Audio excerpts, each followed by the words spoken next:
All right. Hello. Welcome to the Off by One security stream on Friday, October 18th. Give it a moment here for people to join. I noticed something after streaming a bunch of times here now for a couple of years. It's been that when you first join, when you first start the stream, there's like a small number of people, and then suddenly it explodes like a few minutes later. I don't know if that's a StreamYard thing or if there's a latency in going live to Twitter and LinkedIn and YouTube and all the places you can stream to. But either way, I like to give it a moment. But this obviously will live on YouTube afterwards. So if you're watching it then, hello. And we do streams every Friday live if you ever want to join one. My guest this week is Jim Shoemaker. He is a co-author of mine in the SANS Sec 660 course. And we're always doing updates to the course. And this particular update that's launching here shortly to go live in the next couple months, it has a bunch of new labs, a bunch of new changes, of course, but there was one lab in particular I thought would be really cool and for the stream, and Jim was kind enough to go ahead and join me to demo it. We've had Kuba Gretzky on here before. We've had Moses Frost on here before, and I bring those names up because they've demoed evilginx and some of the things you can do with it for multi-factor authentication. And what Jim worked on, I'll let him, of course, explain it further. And he's going to do a demonstration because I know that's what goes best on this channel, of course, is a way to do multi-factor authentication like internally for pivoting and things like that. So I think it's a really cool technique we haven't showed here before on the channel and something you can certainly learn from and use in your pen test and red team engagements. So that's going to be the focus of this session. Next week, I might have to change the schedule a little bit, the timing. We will stream. I'm just not exactly sure what time. Chompy is going to be joining me for, she spoke in Australia recently. I forget the name of the conference. It might have been at B-Sides, Canberra or something, but she spoke at a conference and she did a presentation on, I believe it's her methodology behind doing exploit development, vulnerability research, and how you go about finding a vulnerability and then determining whether or not you can weaponize it, and then taking it all the way through exploitation. So she's been on before, like a year or so ago, and she did a really long demonstration. This one's going to be more of her speaking. I don't think there's going to be a demonstration on this one, but there's opportunity for Q&A, which is awesome. You can ask questions, of course, about vulnerability research. And I had Alyssa Assange on a couple of weeks back, and she did the same style of thing. She talked about how she goes about fuzzing targets, and it's a great stream. If you saw that one, she talks about some math theory in the beginning and how she approaches things, and it's a really cool thing to see each person's approach to how they go about doing this, because there's no one specific way that you find bugs. Some people do it through code review, some people do it through static analysis by disassembling and decompiling binaries. Some people do it through fuzzing. There's many different ways. Some people do it through just tinkering around.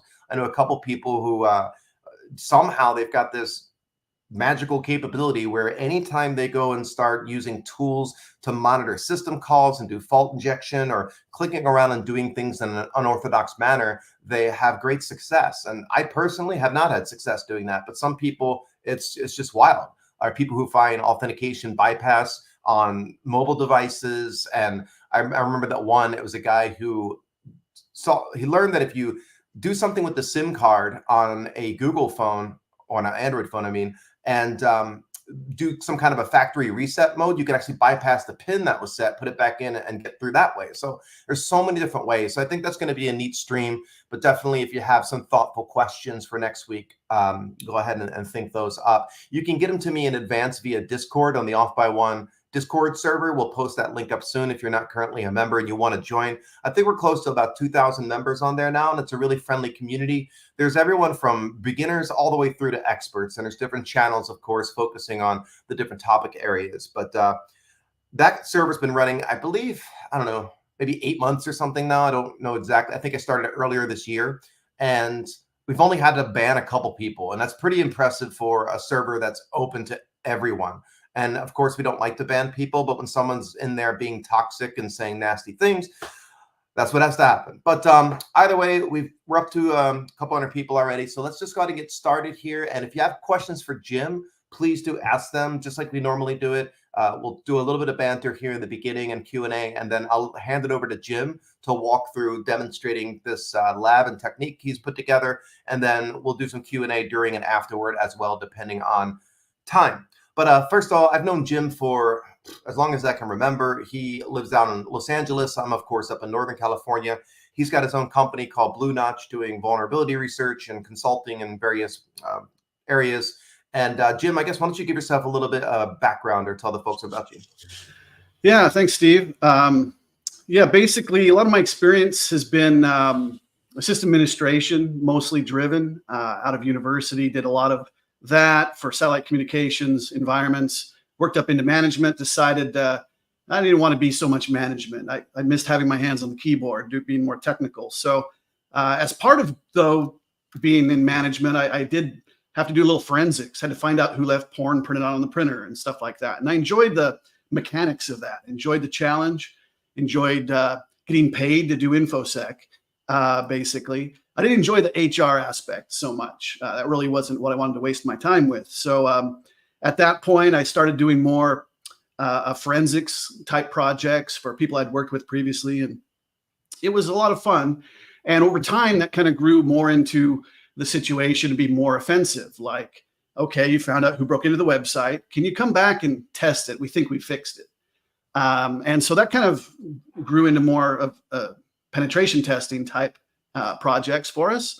Although we still get a lot of requests for can you come assess why $2.2 million was transferred out of our bank account? And it was like, well, I guess if you want to call it that and sign the checks, I don't care what you call it. But really, it was incident handling per se. And then that kind of came full circle about, too, more of a purple perspective. As we kept doing more and more assessments, and me and my few subcontractors like to keep our projects boutique. It's nice and flexible that way, and we get to pick interesting projects. Still get to be involved with SANS as well that way. And anyway, it came back to you keep breaking in. Can you help us actually harden it? Can you help us watch it? So there's a little bit more of a purple perspective, and that's the day job, as it were. But yeah, as Steve said, we've done some pen tests together, not just involved at SANS together. It's been a lot of fun. But yeah, big proponent of the cyber challenge type stuff that's out there. The different projects did start Net Wars in 2009 when Alan Powler asked for a CTF that people could use to gauge what kind of potential they had. Did they have any aptitude towards cybersecurity? And that was a fun project a long time ago now. But that kind of got me down into some more of the virtualization path as well, like some automation of large environments, tear down and rebuilding, and having resilient infrastructure that's designed to be attacked, but only would break in a certain way. And so that was fun too. So a lot of the last 10 years has been a lot of automation and in VMware virtual infrastructure and some in AWS as well. And I really enjoy getting my hands dirty on labs. So that's definitely something that helps me stay, I guess, grounded when it comes down to not just sitting down and talking pure theory, which is fun, but I like to have reality here and there. So that's a little bit about me. Yeah, like Steve said, boutique company here in Southern California. So we just kind of get the luxury of picking what projects we get to work on. And so far that's been great. And I hope we can continue to do that. Yeah, I just noticed the palm trees out the window in SoCal, making me jealous. Is that the water back there? I can't tell. No, that's just the sky. Yeah, the water's that. Rubelix asks you, how many years did it take you to get a pen test job? Like when you first wanted to get one? Well, that's a good question. You know, I was always doing, like I said, my system administration stuff was actually, I volunteered a lot for a nonprofit, which gave me a lot of flexibility during that time to do whatever I wanted to, basically, right? I mean, within limits, of course. I wasn't, breaking the law or anything, but they were really open to creative solutions. So I was more hacker builder for that. And then we'd find ourselves in a situation where there was this one where they were deploying some equipment at a university, which happened to be in Temecula, California. And the contract had stipulations for hosting this equipment that so much access would need to happen through the firewall and whatnot. And this is just an example of being creative, but I ended up doing some SSH tunnels to tunnel my way out, like you would exfiltrate something. But it was really to fulfill that contract. They weren't capable of meeting our requirements that they were contractually obliged to give us. And I was able to professionally use those offensive skills. So I guess what I'm saying is don't think of it as far as how long it takes. Just look for those opportunities to be creative, and it will naturally feed back into itself. You'll learn things that you don't realize are applicable to offensive pen testing like stuff. And then when it comes down to like an interview or request for proposal where you might have to show some knowledge, it's just natural. You don't even have to try because you're already eat, breathing, and sleeping that kind of stuff. So I guess that's probably the best way for me to answer that question, although that's not exactly what you asked.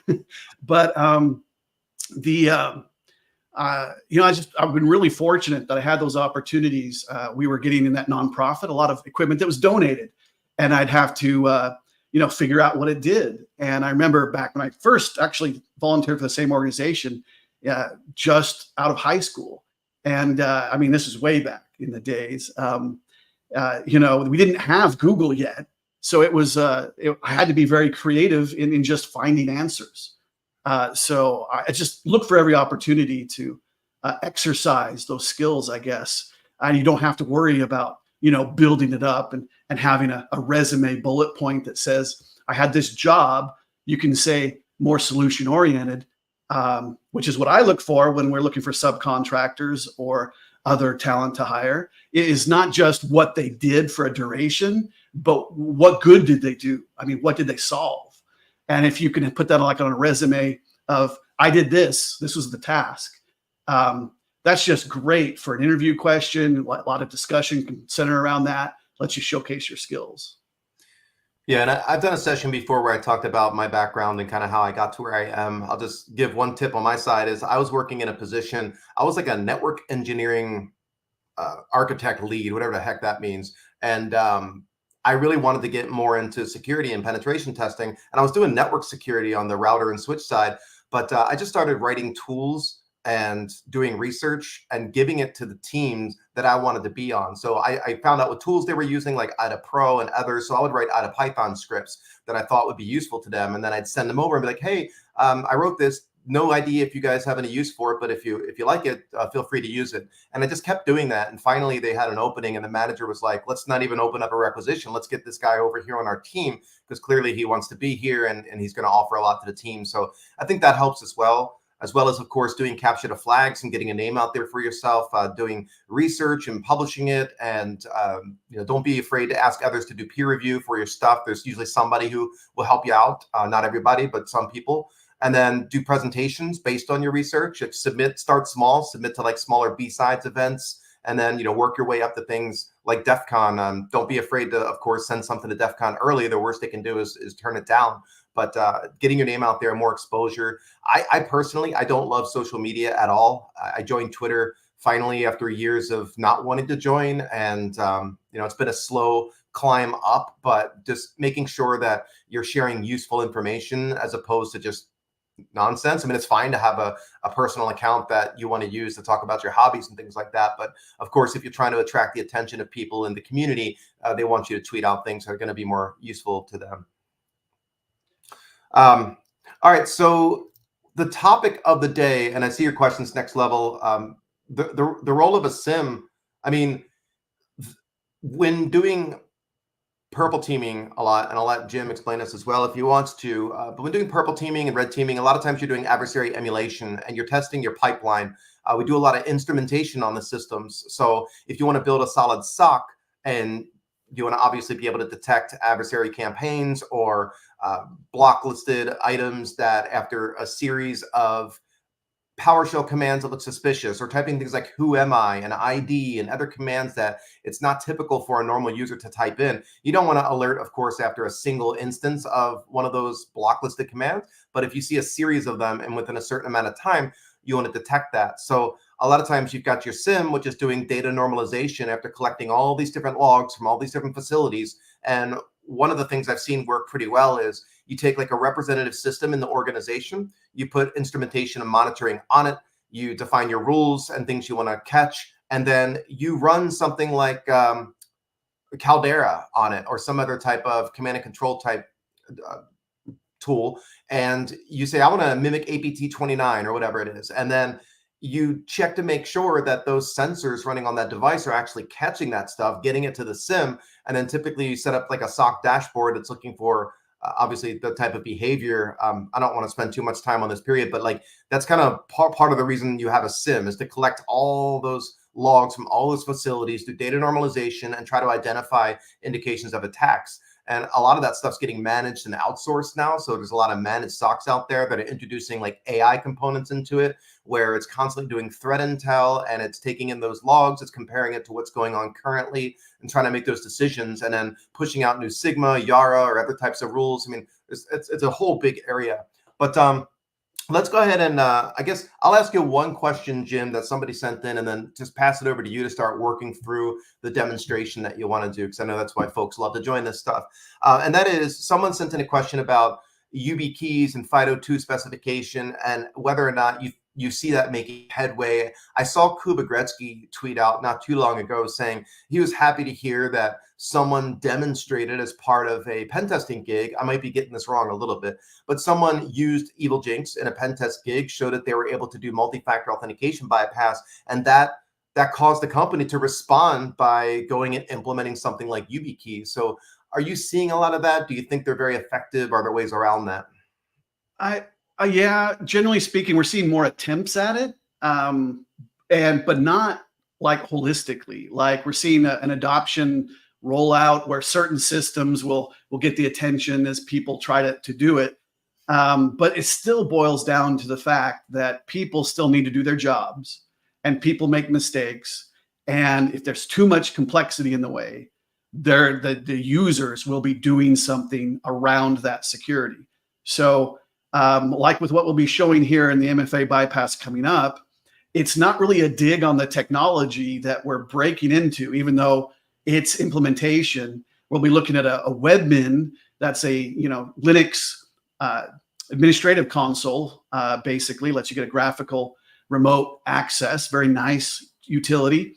And it probably could be done a little better, but it really comes down to the fact that when it is implemented, it's not 100%. It'll just be system by system. A true single sign-on is going to have that homogeneous authentication token, which actually makes it easier to steal in an MFA bypass type situation. The more universal those authentication credentials are, the more portable they are, which means they're easier to steal. The one that we'll be looking at, it's just a cookie. It comes down to just a cookie is all it is. It doesn't really do anything else. You can also, take a look at what Microsoft is doing with Office 365 authentication and Google. You may have seen this a lot where you log in and you see, hey, you still have sessions open at these other IP addresses. And there's a lot of things happening behind the scenes at the big players there, because it is an issue where all it takes is a little bit of trickery and the right opportunity and timing by the attacker, and all the credentials are gone. So we'll be looking a little bit at that. But I guess to come back to the question, yeah, slow adoption because of legacy is one reason. And then it's also that people are just trying to get their jobs done. So you try to add security, and if that makes it harder, it gets taken away. So it may be that people have tried to deploy a nice YubiKey single sign-on, completely integrated with everything, but then there'll be a couple of things that won't work, right? There'll be a couple of, your remote access points in your Wi-Fi systems in the enterprise won't be integrated to that single sign-on. And then that's exactly what we're looking at here, is not so much phishing and using evilginx to bypass MFA and get the email from like Office 365. There's lots of great recordings and demonstrations, like some of the stuff that Kuba and Moses demonstrated earlier on the stream. And it's useful for those things. But I'm looking at more like a tactical situation. What if you find that one thing that isn't part of the UB key? And that's basically what we're looking at here.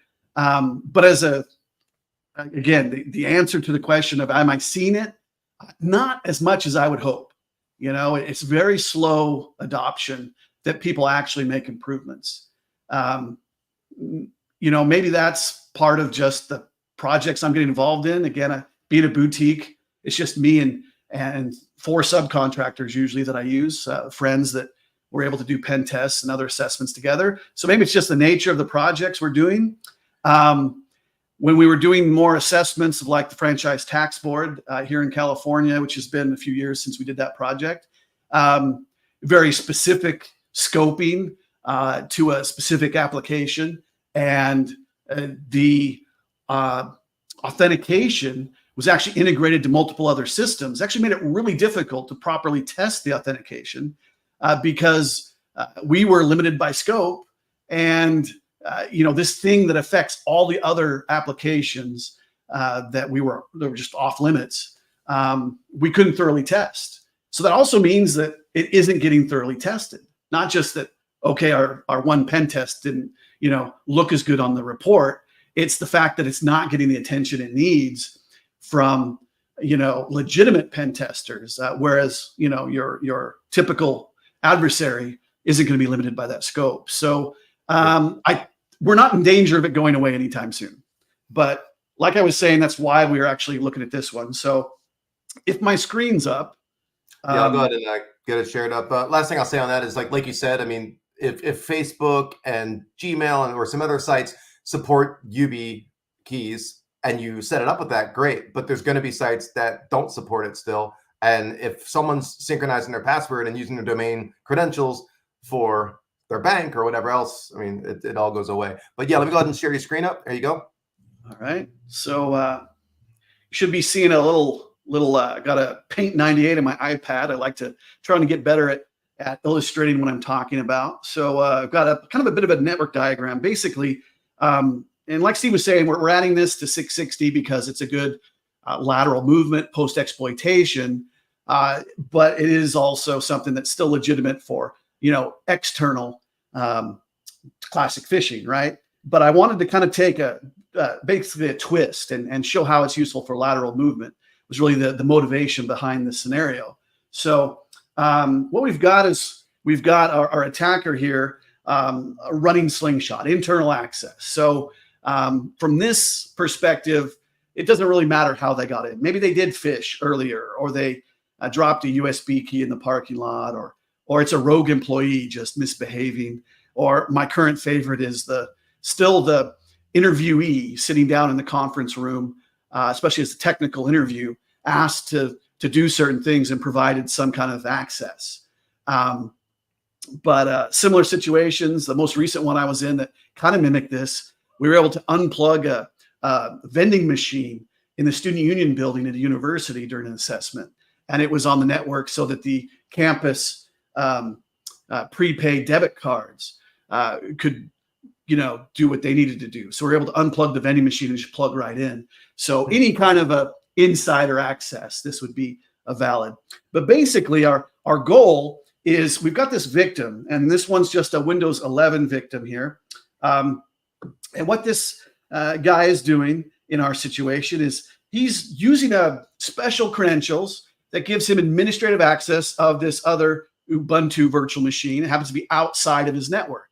And the normal behavior is that they will go ahead, leave the network, go through pfSense, and go out here to this machine, and they have their access, right? Log in, add users, start processes, do whatever they're doing, but using this web interface to manage the Linux systems on that Ubuntu.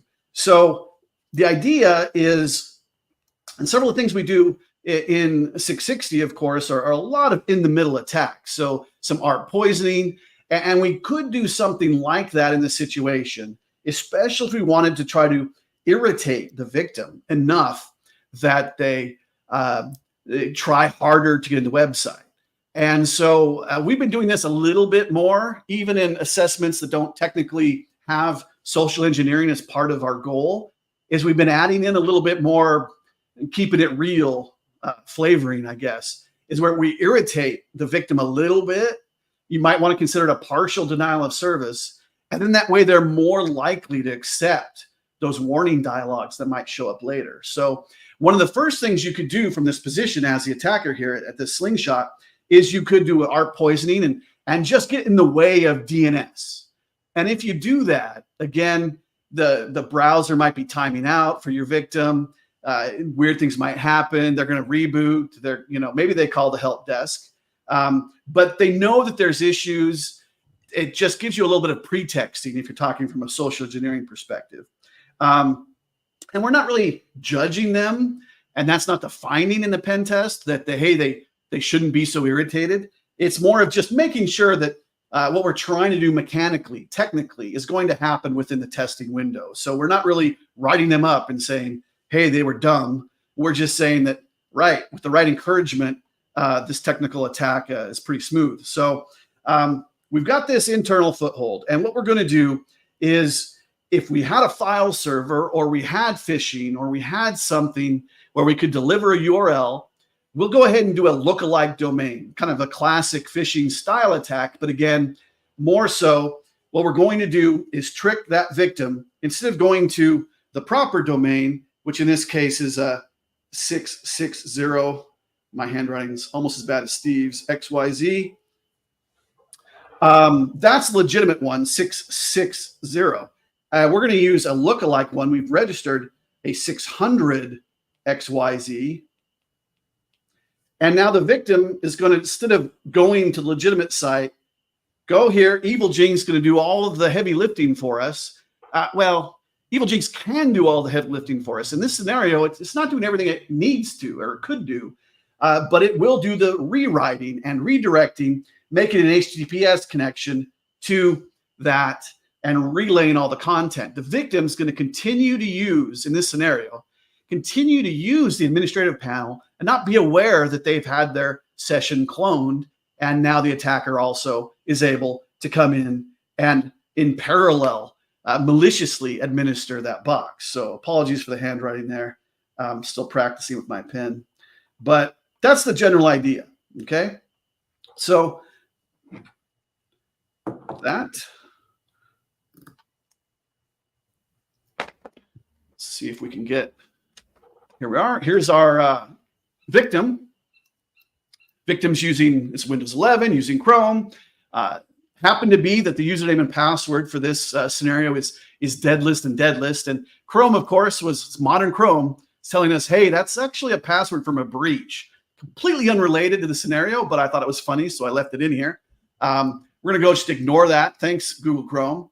And, if we're a victim that would normally be using this, this would already be here. It's a fresh VM. I cleaned it up. So let's say that our victim is part of their job, normally administering this Linux box. They would have probably allowed notifications or they blocked it. Either way, doesn't really matter. It's in this state, though. They come in, do their job. They might come in and say, let me go and look at maybe some running processes. And just to make sure, nothing up my sleeve here, it actually is working. I'll get a bit of a top kind of a view with Webmin. If you're not familiar with Webmin, pretty handy tool. It's kind of funny because it's the only Perl thing most people still use. Its own little web server running in Perl that helps you manage stuff. And you could come down and, open up a shell or a terminal and upload and download things. So you have, just nice little remote management. All right. Of course, it's a old system administration bad habit of running ifconfig, but we've got this target machine. And the victim is going to be tricked into providing this access, as I said. All right. So we're going to do it without multi-factor first, and then we'll go ahead and add in the multi-factor afterwards. All right. So to kind of set this up, what I've got here is I wanted to point out a couple of things. I already mentioned that evilginx can do all the heavy lifting for us. Now, I've already got certificates set up, and evilginx can do, as Kuba mentioned, that it can do the Acme protocol, go to Let's Encrypt and get those proprietary ones. But those public ones, or you can use your own proprietary now. That's something he added, I think it was April. It made life a lot easier. So I've already got that handled. The other thing evilginx isn't going to need to handle is DNS. Normally it would provide the DNS services, but since we're internal, I'm not trying to test that. I need to have a public DNS, though, with legitimate certificates, or that victim is going to get a certificate pop-up. And yeah, maybe that's still normal. They still have people that just accept those or work around it. But in this case, we've got those already pre-configured. I happen to be hosting them in pfSense here. So that's why I've got that up. This just to remind me to talk to you about that. But if the victim wants to come in here, and they might do some password guessing, or they might not know what it is, but they do know some reason. Maybe they can see some network traffic on the network, or they can just assume that, hey, that's a interesting machine. Let's see if I can just drop a URL in like a PDF or a shortcut in the Windows file system that goes there, and name it so that it looks like it goes to Ubuntu sec 660XYZ in this case. But I actually use my lookalike domain. And you can use different, really any kind of those domain name trickery things, but we chose to try to keep it subtle. And we only changed the 6 to a 0 in this case. Another favorite, though, is just adding, like, put on some extra words and just borrow stuff. Like, I like to start the host name of a subdomain with S3 because we see that so commonly, and .cdn for the content delivery network, kind of stuff of mimic Akamai or AWS S3 buckets. And you can really make a pretty obscure URL, and people may not be scared away by that. But at the end is our attacker-controlled domain name. All right, so we've got that. Really, most of the magic most people care about with evilginx is handled with the fishlet. So I want to pull up a fishlet and look at it real quickly. This is, again, where if you wanted to really figure it out and learn the tool, you have to figure out how the fishlet works, okay? They are not part of the default distribution of the tool. You have to go grab them from a repository and make one yourself. I've got one custom designed for our classroom use. And basically, just to walk through a few features, here in the proxy host section, because things have changed. You might find an old video of an old version of evilginx, and this format changed a little bit. But conceptually, basically, the proxy hosts part of this configuration, I'm going to figure out what works. What is the legitimate host name and domain, and I need a record for that. So I've got a fish sub, and here I'm actually using no local because of the DNS situation locally here. Actually tries to throw an extra Ubuntu on the front of it. It's just the way the DNS and the domain search with this DHCP server kind of tells the clients to do it. So this was a bit of a trial and error. In my situation, for this target environment, since it automatically adds the host name to the beginning, I go ahead and say, you know what? I'll let it automatically add the host name. I'm just going to redirect anything that goes to Ubuntu sec 660XYZ to myself. All right, so I'm going to proxy for that host.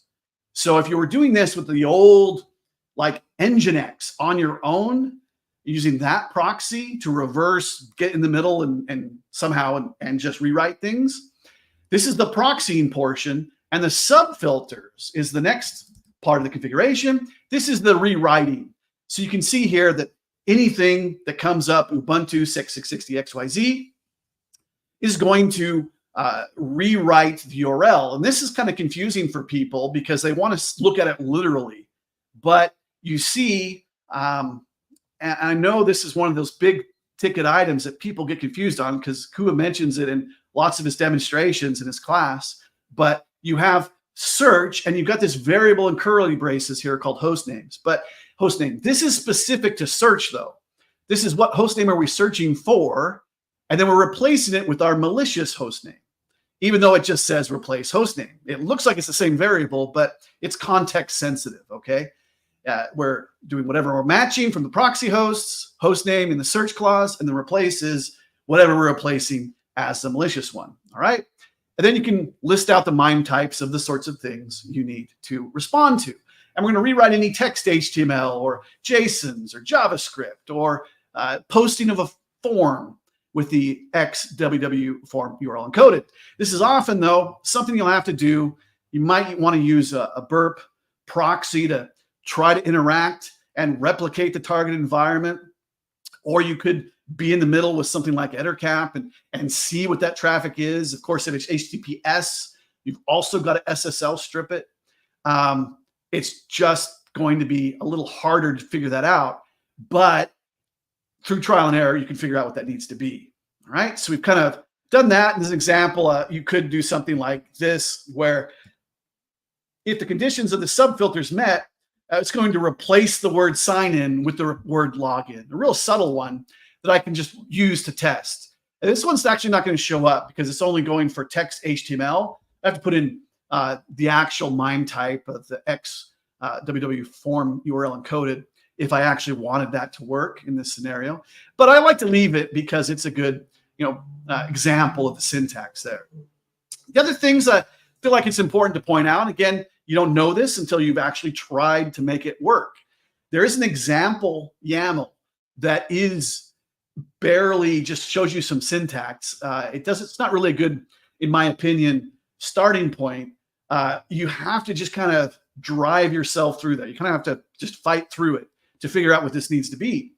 But to kind of differentiate some things here, I've got a few different settings. This is superfluous. We don't need all this, but I like to use it as an explaining point. So here, auth tokens. In this section of the YAML configuration, we are looking at any subdomain, basically, that ends with Ubuntu. That preceding dot, very important here. Anything that's a sub-host, like there's login.ubuntu or webmin.ubuntu or secure or, whatever, it would grab that. Now, what would that be? Well, it's looking for any cookie in this case, and it uses its regular expression to match. .* anything, any cookie, the contents, it's going to collect as an authentication token. If it's for, and it's going through our evilginx attacker, going for a subdomain there, it would collect it. But that, since we actually don't have a subdomain of Ubuntu, that's actually not going to do anything for us. But again, I like to have it there because I find that people really need to know about that dot. So I find that useful, especially when you're dealing with some of the more complex websites. So webmin's pretty simple. All right. Secondly, though, we've got this anything inside the domain. So we happen to get a session ID named SID in this case, still a cookie format. Another example, but again, not what we need. What we really need is we need something explicitly for this host, and it's whatever's in any cookie. So whatever the victim's being told to send back to the server, collect that and send it all back is what we're going to do. We're going to collect the whole thing. This is not a real surgically precise thing. It's the entirety of the cookie. It turns out that the webmin doesn't care about accuracy here. Certain web apps might be a little more particular about the order if there's more than one cookie type setting. All right. Then it's also nice to steal the credentials. In our victim, we only need that cookie. And a bit of a spoiler, I guess, here. But I only need that cookie to log in maliciously. But why not collect the credentials? So something I stumbled across, and I like to, again, point this out, is we've got a few different post fields. The webmin interaction actually uses this last post variable that you see here, XHR get user level. It's really more of a graphical interface convenience. It's not really it looks like user level. Wow, you can edit that and be admin. No, it's really the navigation level. It's just like a bookmark in the web app. It's not really anything really critical for credentials, but because it's got the word user in it, I set it aside and make it a custom thing. Set that aside. But notice we've got another, regular expression, .* anything that's there that comes in a post field, just set that aside. And if I don't do that, plus this, I have a $sign at the end of user. This webmin interface uses a user field. It's not user name. It's not user account. not login, it's user, and then it ends after the R. So I've got a $. My regular expression ends at that boundary. Hey, Jim. Yeah. Is it difficult to get a wildcard DNS certificate from Let's Encrypt, or is that still pretty easy to do? A wildcard DNS is not a hard thing to do. It's not the best thing to do, though, I find. Now, if you get let me differentiate, I guess. Wildcard certs versus wildcard DNS. If you're doing this as the attacker, it's not hard to, pre-do all your work. And then again, you can always, pay for it if it's, really not that expensive to buy a certificate in the grand scheme of things in a professional pen test situation. But for lab use, you can do your own self-signed stuff. You can use the developer mode or use your custom certificates in evilginx. Now, it does depend on your DNS provider, how hard it is to get a wildcard DNS. I've seen people that I trust and admire and respect say how wildcard certs are extremely useful to try to avoid surgical precision and attacks like this, because I would see the host name. And if I just had a wildcard cert, I wouldn't notice that. If you're subscribing to the I forget off the top of my head, but there's the SASL service that lets you see what the new certifications that have been published are. You can watch that stream of data and see new certs being granted. And then that that's a good target. So that's the idea. If you're a wildcard cert, you don't get that information. You just get a wildcard. Wildcard DNS is bad because that actually is like handing over an HSTS bypass to your attackers, because I can say super duper secure thing, and your wildcard DNS will still accept that. If you have both, I don't like the wildcard personally, if that wasn't coming clear the way I'm rambling on that. Cool. I think I like the surgical precision, both as a defender and as an attacker. So how hard is it? The last time I tried, it wasn't hard, but I generally try to avoid it, to be honest. Cool, thanks. Especially for like logging and knowing that it's your thing that you're doing. It's not been cached. I like to do exactly a host name personally. So your mileage may vary. It depends on your DNS provider. If the DNS wildcard's good, Let's Encrypt for wildcard. Yeah, last time I tried, it was fine. So I don't know. I haven't tried it lately. So I pretty much, talked about pretty much everything in the fishlet here. Really wanted to draw your attention to those subtleties and the regular expressions like the ending of the user. If I didn't have the $ here and this custom, this post variable actually overwrites the username credentials it would end up stealing. All right. Finally, for the actual destination, the landing pages, we have a few other settings in our fishlet configuration. We're looking at session login and sysinfo.cgi. Those are the ones I happen to be seeing in my reverse engineering of the app. This could be anything that's legitimate, though. You might have a list of a long number here. Basically, if the victim had bookmarked a page and they closed their browser, try to go back to that page, and the credential might still be valid, whatever that page would be, you would want it to be listed here so to be collected. All right.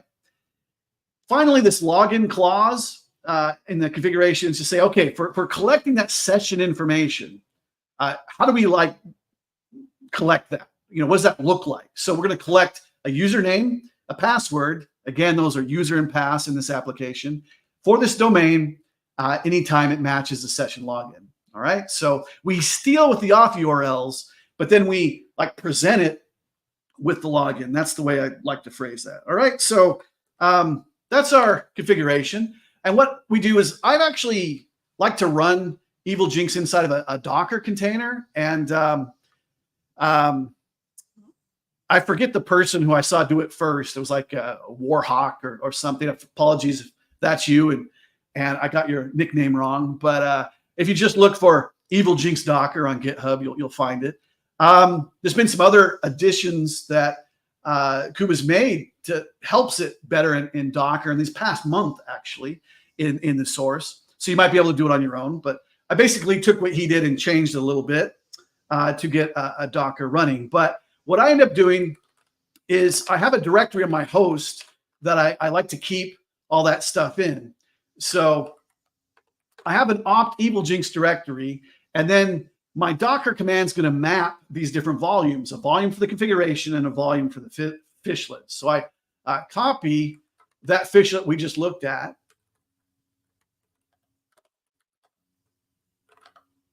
into this fishlet folder. Yeah, I posted the link. Warhorse is the person. Warhorse. I knew that wasn't right. Like Warhawk. I couldn't quite get it. Thank you. So I just copied that in so that when I start my Docker container, it's available. The thing about fishlets on an evilginx, unless you're using evilginx Pro and the client server mechanism, the fishlets are only parsed when evilginx starts, the actual server. So if you are troubleshooting this, just be prepared to stop and start that over and over again. It's a thing. It's probably the one thing that you're like, I'm happy. It's so powerful. I'm still happy enough. I'm happy to just exit and quit again, even though there's probably a way to fix that. It's just, I'm happy to do it anyway. Just start it and stop it again. Now, the other thing I've got in here is this config directory. And again, we're looking at more of a tactical look today of evilginx. So that's why I'm looking at it. I've already I guess I should just become root and I don't have to worry about remembering to sudo everything. I've already pre-built the certificates. So I've actually dropped these in here. Now, if you're running this natively, this is going to be in like your home directory, running as root probably, your home directory .evilginx, CRT, whatever. But again, I'm mapping it in using Docker. So I've got them in this other location. So I've actually made a directory for the site. It doesn't,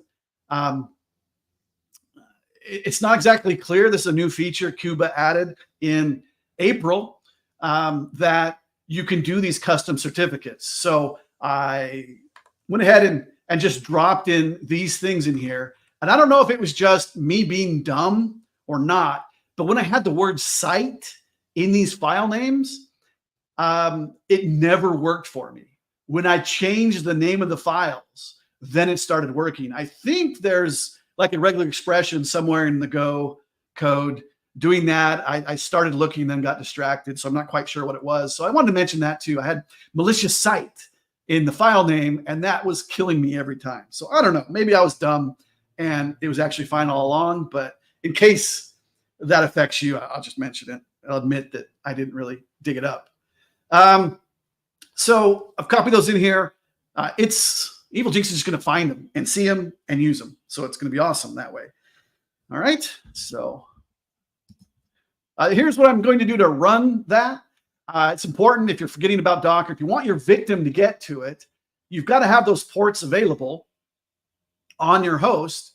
And you have to use the network host equals. All right. And I'm mapping in those volumes, and got a little entry point in the Docker image that runs the evilginx for me. So go ahead and run that. All right. Now, don't be alarmed. It says failed to start name server on 53. I know that's red. It jumps out at you. But since we've got DNS handled externally for this scenario, I don't care. And the reason it's complaining is the built-in Ubuntu, and I'm on Slingshot, it's based on Ubuntu, systemd resolver does listen on 53 and tries to decide, is it going to do DNS over TLS? Is it going to do whatever to do the resolution? Well, that's already there. Turns out not to matter in my situation because the victim's not going to come to me for DNS. In a public situation using this for phishing, you might go ahead and just have evilginx handle all that for you, but I've got it handled externally. So ignore that. Do though note that I've got this, if you are trial and erroring thing, you might want to turn off the blacklisting feature. I'm going to go ahead and live dangerously and leave it turned on at the moment. We can always turn it back off. But I do need to turn off the auto cert. I don't want it to go try to acme anything. I want it to do what I've already configured. So now the nice thing about evilginx, of course, in this console is you've got tab completion. It's your friend. So I can config And if I don't know what I'm doing, I can just, tab complete. So I remember it's auto cert off. I know I've got to do that. I also run in my Docker container evilginx with the debug command line option on. So it's very verbose here. It gives me tons of extra information. Notice it's already cached the certificate. It says, hey, I found some certificate files. I'm going to grab those. And we'll be seeing that a lot. It'll keep repeating that diagnostic message. But it does tell me, hey, my domain's not set up. So I need to config domain to be my lookalike domain, sec600. This isn't the victim domain. This is what I'm using to impersonate with. All right. And that's got to match up with the certificate, of course. It's got to be something legitimate there. Now I'm doing this internally. So even though I'm saying config IPv4 external, I'm actually saying, what is the victim going to get to me as? Where would this connection come from? And so even though I'm internal, I'm going to set external to be my internal IP address, because I don't really have an external one. They're going to come to me via this IP address. This happens to be the one I've been handed out by the local DHCP server. That's the general configuration. You could change this unauth URL for the fishlet, as you see here in the middle of the screen. By default, that's going to send them to a Rickroll YouTube, which is, I guess, fine enough. Why not? You might want to change it somewhere else if it was part of a campaign, or you were just worried about it. You could change it. But let's finish configuring that fishlet. We have the YAML setting it up, and you can do that as a part of a template, and then configure it from the console, tailor it to your needs. It's not a whole lot we need to do because it pretty much is what we need. I do need to do just a couple of glue things. So I do this fishlets command, and again, tab's your friend here, kind of lets you find your way, because this, for me, I want to say fishlets and then an action and then the thing it would work with, the fishlet it would work with. And that's not how the syntax of the command, though. I need to say fishlets. And if I was creating one based off of webmin, I could actually create a new one based off of that. But here, I'm just going to say, well, with that webmin fishlet, I need to change something. And as I said, it's backwards for me. I think, oh, it's not with that fishlet. I have to say what I'm going to do with it first. In this case, host name. With the webmin fishlet, I want to set to something. And here, since I'm going to try to just mimic exactly what it is, it's fishlets, host name, and then the name of the fishlet, webmin, and then what I'm going to be. And this has to match your external DNS. So I'm going to say my malicious site is going to be ubuntu.sec600 XYZ, and the site proxy configuration from inside the fishlet is going to rewrite that, right? And we saw that with the sub proxy definition too. Now, notice it does say it's disabled. You just change things. So we need to actually enable that. So fishlets enable webmin. And you can run fishlets again if you can type and see, okay, things look okay, and not really a whole lot to worry about here. It's just mostly set up. So we've got everything kind of set up on the back end. Everything that's going to rewrite stuff is done for us. All we really need to worry about is getting a lure, some way that victim would actually encounter it. So again, this might be if I got a foothold internally, I might try to call it a help desk ticket and say, hey, that site is bad. Can you go and restart it? And try to deliver that URL in some way. And that's really what the lure is, lures. So here, you do them by the ID, not by the name. Again, it's a little counterintuitive to me, but I do it often enough that I'm used to it now. But I need to create a lure for the fishlet. So I need to create for webmin, and now I can say, okay, I've got an ID of 0. It's for fishlet webmin. And what host name do I want to do? And I don't really need to. Again, if I'm not changing that, I've already defined Ubuntu sec600 XYZ. Inside that first line of the YAML, I've skipped the host name part. So I actually don't need to do a host name here. I just need to say, you know what? I don't really want this random path. That looks pretty dumb for phishing anyway. I want to make it look like it's something else. So I might say, slash, admin.cgi or something. But in this case, just to not confuse you, I'm going to use test. This is going to be the landing of the URL.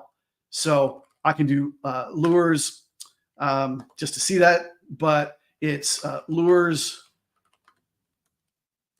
create, get is what I want. Get URL of ID 0. So now this would be what I'd make the shortcut, or, put it in a PDF or drop it on a desktop if I could, but if I can't write to their desktop, you can't in most good, healthy situations, right? So I got to deliver this URL somehow. Or again, maybe I irritate the victim and maybe I get lucky and they mistype the URL or something like that, right? But if I was trying to do a DNS, sometimes people ask right away, what if I was doing DNS spoofing? Could I just use the other DNS? The problem is the certificate wouldn't match. They'd get a legitimate certificate for the SEC600 domain with the host name of SEC660. So I can't just do DNS spoofing. I also have to do something else. So turns out it's easier just to do it this way. Try to deliver that externally. So I'll go ahead and copy that. We'll move over to our victim now. If I remember where I put the victim. Here's our victim. They're doing their administrative stuff. Let's say we convince them there's a problem, but they're already actively coming in here and using this thing, right? There's really nothing. They're like, it works fine for me. You say, oh, okay, well, maybe it's cached. Maybe there's something else, right? Or maybe that, hey, this attack didn't work. Too bad. You got to leave and come back. But let's say we got lucky and the victim does hit our shortcut and they think they're going to that webmin site, but they go to the malicious one, right? And might be kind of hard to see in the fine print, but that is kind of the point. It's supposed to be subtle. SEC600 XYZ and test. So if the mechanics are all working, we actually get a very similar site here. Go a little zoomed in. Hopefully they didn't crash anything. And notice though that webmin is saying, wait a minute, it is rewriting even the content of that to the evil one, right? So let's kill my magnifier. It kind of laggy. All right. So our victim says, well, that's weird. I thought I remembered me. So right away, you may have noticed and say, yeah, but if the victim had remembered me, would it not remember them? And you're right. It wouldn't. They have to say, oh, maybe the cache is my cache is cleared. Maybe the server was updated, so it doesn't quite match up anymore. It's really not all that surprising. It's a pretty subtle difference. But again, we can try to create a sense of urgency in several different ways, right? So the victim goes ahead and signs in. And now they get the warning, hey, you've got that user. The password of dead list is known in breaches. That was what we saw before. But yeah, the rest of this is actually a new host name, a new domain. So we get a new notification as the victim, allow or block. But again, maybe it's, oh, something was updated. It's really not all that surprising. This is stuff they've seen before. So it again, is pretty subtle, even if they did notice there's a difference. Back to the attacker. But I guess before I do that, notice that I am able to go ahead and do anything I would do as the victim. It's still pointing to this SEC600, but I'm getting normal activity. Now back here at the attacker, of course, like I said, we've got some diagnostic debug messages. We got a lot. One of the ones I want to point out is this one. Basically, evilginx has its own CA certificate, is trusting, CA chain is trusting. It does not trust because the Ubuntu certificate was actually signed by an internal private certificate. So this is our evil proxy complaining that the certificate didn't match. We don't care as the attacker because we'll talk HTTPS to an invalid certificate, sure. Now, the other tactical thing I'd like to point out, which we won't have time to get too in depth on today, but a fun thing to do with this JS inject is you can drop in a nice little beef hook. The browser exploitation framework, remember that one? You can drop that in there, and we can also try to put in anti-fingerprinting JavaScript that says, you know what? We don't have that browser as the attacker, but I could maybe try to poison the session so it makes it look like a different user agent stream. I can do that by injecting JavaScript. And that's one of the awesome things you can do with evilginx here, is to drop that in. Again, we're not going to do too much. Just want to mention that's a pretty powerful capability. If I scroll up here, again, lots of diagnostic messages, but the one highlighted in green on my screen shows us, say, I got a token, I got a cookie. We can see that custom field I separated out, and we see a username and a password of dead list of both of them. The username and the password are both dead list. So if I, as the attacker, type in sessions, I see that my webmin fishlet has collected username and password and captured a token. All I need to do to steal that is I can say sessions 1, and it gives me all that information. If I had to try to mimic the user agent, I might try to go into my user agent switcher in my malicious browser and make it look like that. And that would be one less attribute, one thing that the potentially, of course, webmin doesn't care, but the website might, especially if it's like a financial banking website, it's probably going to care that your browser looks different. But all I need to do is to collect that cookie. I'm going to put it in my clipboard and go back to a attacker browser. And now I'm going, let's see if the real one's working. I am on the actual sec660xyz, and I can see there's a username and password of dead list, but I don't even necessarily need to try to use those. I can go to my cookie editor plugin, which I happen to have in Firefox handy here for me. I'll just paste in that cookie, the entirety of it, click on import, and just refresh this page, and I'm logged in. And menus kind of collapsed, but I have a pretty workable, I can manage this maliciously. And then again, the victim, they're in here, they're doing their thing, right? They have no idea that they're being proxied through. Now, they might be able to identify, because this is a system administration tool, they might be able to see, you know, who is logged in. Let's see. We could look at the process listing or whatever. So we might see it, right? I mean, it's not rootkitted. So obviously there's some potential for identification, but I'm able to navigate. I really don't know that anything doesn't work. Now, we haven't done the MFA at all yet. That's just the regular login, steal the cookie. But let's say the victim's aware of the attack and they decide to turn on two-factor, or they suspect it for some reason. Or maybe they're just being good security and they want to turn on two-factor authentication. So they come in here and it says, we need to turn on two-factor authentication. And so they come in here, click, click, click. Let's pick the Google Authenticator, save it. And now it's enabled system-wide. Now I need the user to opt into two-factor authentication. So I go back to the users inside of webmin, pick my user account dead list, and I actually don't need to do it from there. It's actually implied because that is my account. And I can say two-factor here and say, all right, let's add to our account we're currently logged in with, the user dead list. Let's do it. Random's good for security, right? Let's just enroll that. Now, I've got an iPad here, of course, that's handy for me to scan this in, but you can use anything to play with. For the sake of having everything built into the environment, I do have a little Authenticator CC plugin, and I can just scan that QR code with the plugin. And now anytime I need that code, I can just go to that plugin and click on there and copy and paste it.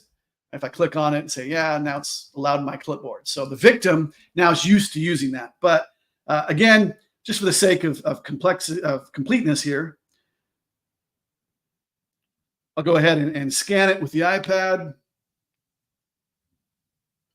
It takes it. So I don't know if you can see it's on my camera. I'm not going to screen mirror it, but I've got the same code. And notice, though, that some of these MFA tools with this TOTP style authentication, the jitter of the 2-minute, usually by default, reset window may be too borderline. So I'm kind of stalling here just to wait until this rotates. And then it's usually easier to try to do as the attack. All right, so we'll go ahead and log in now. First we have to log out. So I'm going to log out of webmin. All right. Now notice I'm still phished. I'm still at the SEC 600 place. And now the victim goes ahead and does their job. They log in, dead list. They're asked for that now MFA token. We go in and wait till it rolls over. There it is. I click on it just so I can copy it. It's the same thing on my iPad. Paste as plain text, verify. I'm logged in. I'm going through. I'm seeing. I don't know what have I not done. I guess let's look at system logs. All right, so I'm in here, seeing what's going on in your system logs. Being my graybeard sysadmin role, I'm able to look in and see what's going on here. So we can see successful login. That seems to be the right time. Awesome. All right, let's go back to the attacker. The attacker, of course, webmin says, wait a minute, your session expired. You've got to log in again.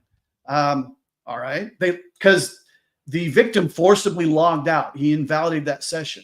We go back to our attacker, evilginx. We didn't even have to change anything because that session now identifies that it's the same victim.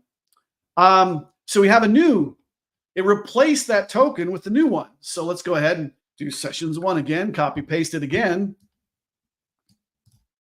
Whoops, I missed out that bracket. Make sure I copy the whole thing. And if I go back,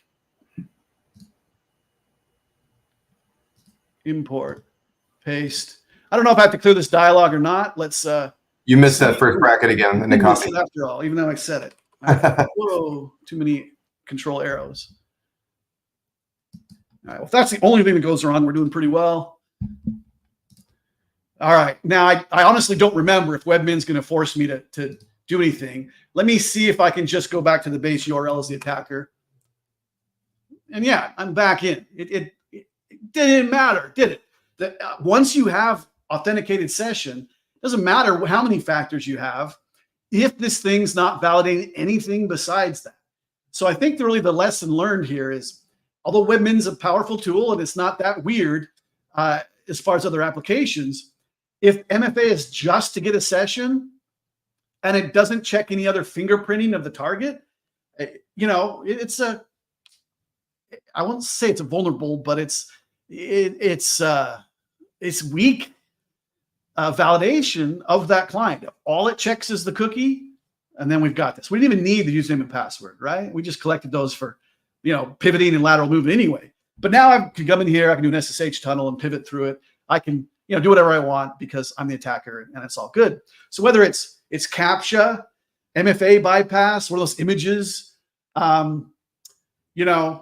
this is why when you use like Gmail or Office 365, and you can see that logged into other sessions and starting to get more of those, especially enterprise-wide prompts that say, wait a minute, hey, you haven't logged in for a week. Let's log you in again, is because this is a hard thing to avoid, it being vulnerable to this.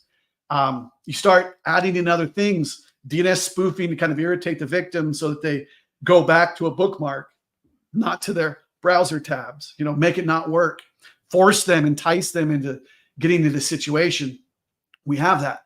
And again, I think that's where really the next, since it's like an arms race, right? Typically, the next thing that you would do is defensively, you would add in fingerprinting. You would say, your screen resolution's different. It changed. Your fonts are different. Anything that would be in like that old Panopticlick EFF website, right? I did the DEF CON talk on re-anonymizing yourself, which was like 10 years ago now, where we injected JavaScript as an attacker to fool the fingerprinting into we were also mimicking who we were trying to be. So that's really the next thing, is to edit that JavaScript that gets injected at the same time to try to make the browser look the same. You can do that by hand, or that's one of the reasons Kuba made evilginx Pro, is it comes with Evil Puppet. You can use the other original Puppet yourself if you want.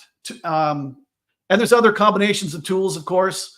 In the past, we've done this without the power of evilginx, but it's a lot more effort to try to configure all this on your own. And I love how the fact I didn't even have to do anything as the attacker. It's just once the victim, thought they were all protected by MFA, and I didn't even change anything, and I still got the credentials, right? Still got the session. So we win as the attacker. Yeah, and the demo gods were on your side today. They was, like I said, they must be sleeping today. One square bracket was the only thing that didn't work. Yeah. No, I mean, yeah, there's a lot that I've found internally that will go weird too, by the way, is especially if people are relying on multicast DNS. You've got the host name .local, right, is the mechanism.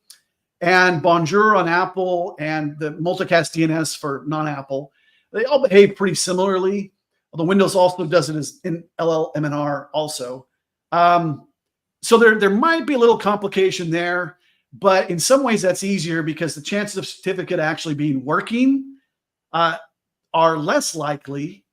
So that means you don't have to worry about a legitimate certificate. You're back to the victim's used to getting prompted for an invalid certificate. So there's a lot of other, subtleties and variations. It's definitely one of those things that it's sometimes hard to say, here, let me phish the CEO.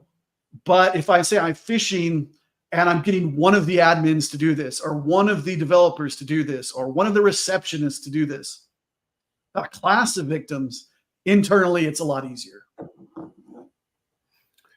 Yeah, and it's nice when a demo goes like that with so many moving parts. There's a lot that could potentially go wrong. So it's nice that there's now a recording of this working, Yeah, it did work once. Yeah. No, and it is a bit of a moving target, to be honest, too, because I've in my work with evilginx, I've pulled up videos of other people, and Kuba's demonstrated and recorded some stuff, and he's got his classes, which I highly recommend as being the authority when it comes to using the tool. But it doesn't take long for new features to be added, and now it doesn't work, or the browser does some new tricks, like with how Windows 11, IE 11 has been maliciously by Microsoft. I choosing that word on purpose, uses malicious browser helper object style things that we've had malware doing for years to redirect you from IE 11 into Edge, no matter what. You have to work really hard to use those old browsers. So it's there is a lot of complexity potentially. Your browsers are all auto updating. The browsers are caching whenever they want. It can go wrong. If you are trying to reproduce this on your own, yeah, just the old try harder is important. And I've also found that especially in this last year especially, VMware's DNS, if you are doing some DNS changes, VMware's NAT service and other custom networking is caching and holding on to those DNS records. If you restart the networking services, sometimes the only thing to do is just restart the host and then the DNS goes away. You can try to do the ipconfig flush DNS of your Windows host. Still, it doesn't seem to work right until you've rebooted. So yeah, there's a lot of things that can go wrong. Cool. Yeah. If you have any questions for Jim, now's the time to ask, because we're going to start wrapping it up here soon. So get those posted soon if you have them. Rubelix made a good point, made me think of something. When you're dealing with a technique or a tool that's out of scope or against the rules of engagement, a lot of times the machine in the middle attack or multi-factor authentication bypass might be out of scope because they're concerned about doing something like exposing a user's password that might also be their bank password, or violating some regulation that's out there. One thing that's worked a lot for me and it's worked a lot for other people is if you think that their environment is vulnerable to such an attack or a technique, show it to them in a lab. Like do something like Jim just did here, show it to them. So that way they know, oh, I see that you could have gotten that to work had we allowed you. And then oftentimes that ends with them giving you access to the thing that you would have gotten access to had you been permitted to do it. That works quite a bit. Another example is like when we're demonstrating things like injecting routes into the OSPF network or EIGRP, where you're doing like wide scale remote in the middle attacks. obviously they don't want you messing with their routing domain. They don't want you injecting Google's 8.8.8.8 DNS record in or something like that. But if you can demonstrate to them in a lab that you'd be able to do that, often the customer will give you that access you would have gotten had they permitted it. Not everybody, but it often does work. Yeah, definitely. And that is actually one thing that evilginx does have going for it too, is it's not shipped with all the fishlets. You can't just accidentally fish Amazon. You have to go out of your way to make the tool do that, which it's harder to shoot yourself in the foot, at least. It still can be, there's still a lot of things that can go wrong. If I was trying to do some in the middle attack as part of this, yeah, there could be a lot of things going wrong. But it's, like Steve said, if you can reproduce a work-alike of some kind, that's great. Especially if they already have like a virtual infrastructure. I've had people clone or let me use the dev environment. We've a staging environment, like before they're ready to go live, if they have a bunch of their own code they've written for some reason, that kind of stuff can work out really well. But yeah, the demonstrations can go very nicely. And especially, I've even done this too. I've said, all right, so we've done a work-alike. This isn't how we're set up, but this is how your competitor is set up. See how they're vulnerable? And I had to do that for one group because they were, I couldn't get their ego in check. I had to make it look like the other people were bad and they were insecure. Let's not be them. For some reason, mentally, they were able to accept that. And I felt really lucky I thought of that. Yeah, I made, because it was, getting them on my side, making fun of their competitor. But it turned out to be the same stuff, that the mechanics were all there. It was just an important way to illustrate, not that, oh no, we could be vulnerable, but it was oh no, we don't want to be as bad as our lame competitor. Yeah, so we're going to wrap it up here. Rubelix, you said when you get a chance, would mind doing a Linux privilege escalation stream. We have done some on like buffer overflows, Linux heap overflows, Tcache poisoning, and those types of attacks. So we have some of that stuff already. If there's something specific you were looking for, best way to go is to post in the Off by One Discord. I'm going to post that link up again. It's right there. That Off by One Discord is open to everyone, and there's a stream request section in there where you can go and post in the type of stream that you'd like to see or a particular person you'd like to see me have on the stream. Those of you who came in late and maybe missed the bulk of the stream, Jim was walking through demonstrating a multi-factor authentication bypass for something like an internal pivot, an internal application using evilginx. And this will live on YouTube right after this is done. It's probably already up there, and you can watch it again, of course.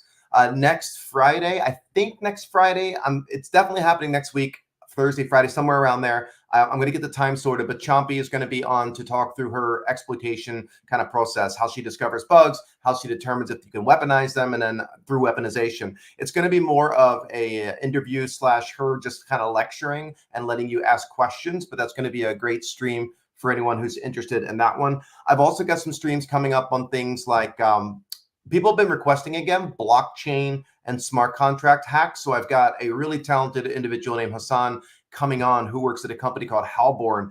There was just recently, I was talking to a good friend here in Berkeley. I won't say his name again, but those of you who know I'm talking about know who it is. But just telling me about how a peer of theirs got a $2 million bounty just recently on a particular crypto vulnerability with a coin out of Japan. So like those bounties are still out there, and they're some of the largest ones you can get. And oftentimes the vulnerabilities are in things like the glue that is working in between different things. Now, I'll leave it at that, and we'll have him on next month in November to talk through some of these vulnerabilities. But again, for bounties, those are some of the biggest and least complex. So they're not nearly as complex as trying to get $1 million bounty for writing some full chain 0-click exploit against a highly protected system or phone. So that's another stream I've got coming up. There are other ones as well. I'll get them posted up on Twitter soon. Yeah, there's tons of undiscovered 0 days. There's, that's that saying, there's known knowns, known unknowns, and unknown unknowns. Unknown unknowns are the 0 days out there waiting to get discovered, even though that's an annoying way of saying it. The challenge, though, is There's a ton of vulnerabilities out there in major platforms and operating systems like Windows, but the challenge is the exploitation of those with the mitigations that are out there.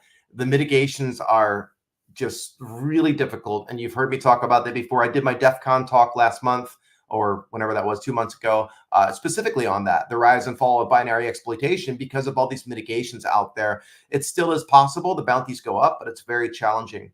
But we'll leave it at that. Any final words from you, Jim?